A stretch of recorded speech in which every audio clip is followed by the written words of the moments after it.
Shalom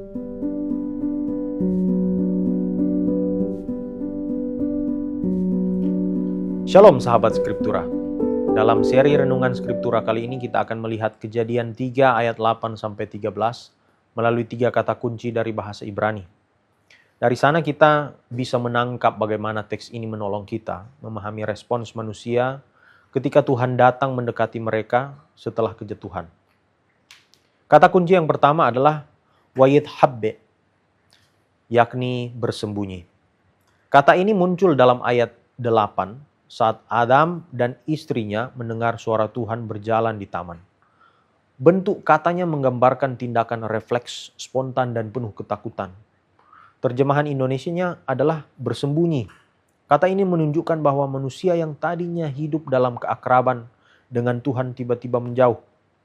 Mereka tidak sekedar pergi tetapi menutup diri.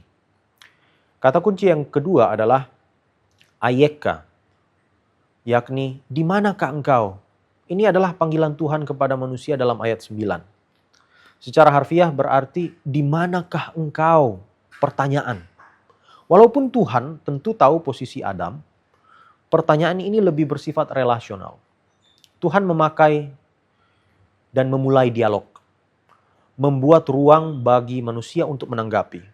Pertanyaan sederhana ini menyatakan bahwa inisiatif pemulihan selalu datang dari Tuhan. Kata kunci yang ketiga adalah nasya, artinya memperdaya. Kata ini muncul dalam ayat 13 saat perempuan berkata bahwa ular telah memperdaya dirinya. Terjemahannya adalah memperdaya atau menipu. Kata ini mengarah pada godaan yang membuat seseorang kehilangan arah. Di dalam konteks ini perempuan tidak hanya mengakui godaan tetapi juga menunjukkan bahwa dirinya terseret untuk melanggar perintah Tuhan. Dari 3 kata ini kita melihat bahwa gambaran yang sangat jujur tentang kondisi manusia itu yang berada di hadapan Tuhan. Pertama, manusia bersembunyi. Ketika relasi dengan Tuhan retak, reaksi spontan Adam adalah menjauh. Teks ini menolong kita menyadari bahwa pelarian adalah respons manusiawi saat merasa bersalah. Namun, tindakan bersembunyi tidak mengubah kenyataan. Adam semakin jauh dari kedamaian yang tadinya ia miliki.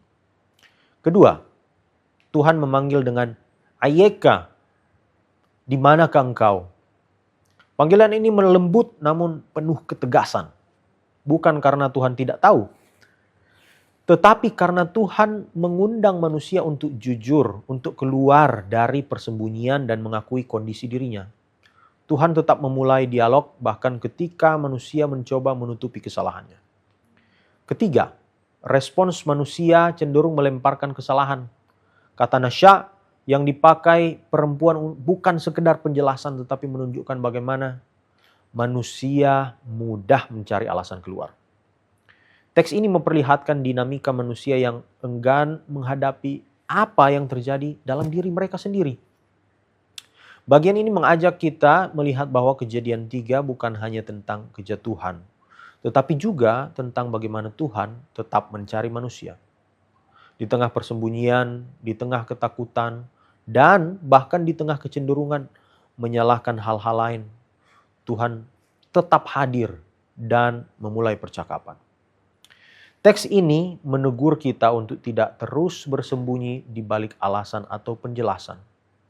Undangan Tuhan dalam ayeka, di manakah engkau, terus bergema agar kita berani kembali kepadanya dengan kejujuran dan keterbukaan. Tuhan memberkati.